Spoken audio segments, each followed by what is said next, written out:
രാധേ രാധേ. നൈനം ചിന്തതി ശസ്ത്രാണി നൈനം ദഹതി പാവകൻ ന ചൈനം ക്ലേദയന്തി അപോ ന ശോഷയന്തി മാരുത.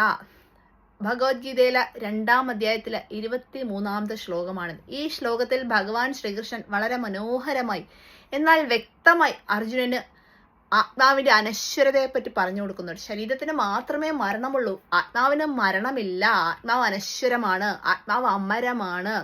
ആത്മാവിന് ഒരു മാറ്റം മാത്രമേ സംഭവിക്കുന്നുള്ളൂ. ശരീരത്തിന് മരണം സംഭവിക്കുമ്പോൾ ആത്മാവിന്റെ അവസ്ഥയ്ക്ക് ഒരു മാറ്റം സംഭവിക്കുന്നു. ആത്മാവ് മറ്റൊരു ശരീരം തേടിപ്പോകുന്നു. ഈ കാര്യം വളരെ വ്യക്തമായി നല്ല ലളിതമായി ശ്രീകൃഷ്ണൻ അർജുനന് പറഞ്ഞു കൊടുക്കുകയാണ്. അപ്പൊ ഇവിടെ പറയുന്നത് എന്താ? നൈനം ചിന്തതി ശസ്ത്രാണി. ശസ്ത്രം എന്ന് വെച്ചാൽ ആയുധം. അപ്പോ നൈനം ചിന്തതി ശസ്ത്രാണി എന്ന് വെച്ചാൽ ആത്മാവിനെ നമുക്ക് ആയുധം കൊണ്ട് മുറിക്കാനാവില്ല. ഏത് ആയുധം എടുത്തപ്പോ വാളെടുത്തോ എന്തൊക്കെ കൊണ്ട് നമ്മൾ വെട്ടാൻ ശ്രമിച്ചു കഴിഞ്ഞാൽ നമ്മുടെ ശരീരത്തിന് മാത്രമേ ആ വെട്ടേൽക്കൂ. ആത്മാവിന് യാതൊന്നും സംഭവിക്കുന്നില്ല. നൈനം ദഹതി പാവകൻ. പാവകൻ എന്ന് വെച്ചാൽ എന്താ? അഗ്നി. അപ്പൊ നൈനം ദഹതി പാവകൻ എന്ന് വെച്ചാൽ ആത്മാവിനെ നമുക്ക് അഗ്നി കൊണ്ട് ദഹിപ്പിക്കാൻ കഴിയില്ല. നമ്മൾ മരിക്കുമ്പോൾ കത്തിക്കും, പക്ഷെ ഈ ശരീരം മാത്രമേ കത്തത്തുള്ളൂ. ആത്മാവിനെ ഈ തീ കൊണ്ട് ദഹിപ്പിക്കാൻ കഴിയില്ല. ന ചൈനം ക്ലേദയന്തി അപോ. ക്ലേദയന്തി എന്ന് വെച്ചാൽ നനയ്ക്കുക, അപ്പോ എന്ന് വെച്ചാൽ ജലം. ആത്മാവിനെ ജലം കൊണ്ട് നനയ്ക്കാൻ കഴിയില്ല. നമ്മൾ കുളിക്കുന്നു അല്ലെ, പുഴയിൽ മുങ്ങുന്നു, ശരീരം മാത്രമേ ഈ വെള്ളം കൊണ്ട് നനയ്ക്കാൻ പറ്റൂ. ആത്മാവിനെ നമുക്ക് ജലം കൊണ്ട് നനയ്ക്കാൻ കഴിയില്ല. ന ശോഷയന്തി മാരുത. ന ശോഷയന്തി മാരുത എന്ന് വെച്ചാൽ മാരുതൻ, കാറ്റ് അല്ലെങ്കിൽ വായു.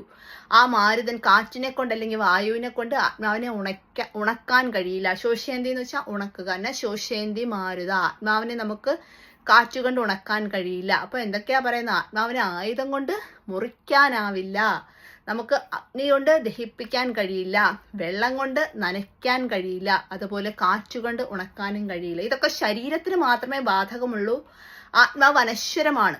ആത്മാവിന് ഇതൊന്നും ബാധകമല്ല. ശരീരം നശ്വരമാണ്, ശരീരത്തിന് നാശം സംഭവിക്കും. നമുക്ക് മുറിപ്പെടുത്താൻ പറ്റും, ദഹിപ്പിക്കാൻ പറ്റും, നനയ്ക്കാൻ പറ്റും, ഉണക്കാൻ പറ്റും. എന്തൊക്കെ ഈ ശരീരത്തിന് ചെയ്യാം അതെല്ലാം ചെയ്യാൻ പറ്റും. കാരണം ശരീരത്തിന് നാശമുണ്ട്, ആത്മാവിന് നാശമില്ല.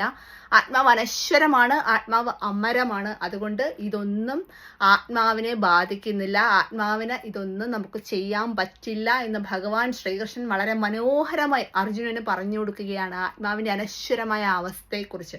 അതുകൊണ്ട് ഈ ബന്ധുക്കളെയും അല്ലെങ്കിൽ സഹോദരങ്ങളെയും ഗുരുക്കന്മാരെയും ഒക്കെ നീ മരിച്ചു പോകുന്നു എന്ന് വിചാരിച്ച് പേടിക്കണ്ട. അവർക്ക് മരണമില്ല, ആത്മാവിന് ഒരിക്കലും മരണമില്ല. അതുകൊണ്ട് നീ അവരോട് പോരാടൂ എന്നാണ് ശ്രീകൃഷ്ണൻ അർജുനനോട് പറയുന്നത്.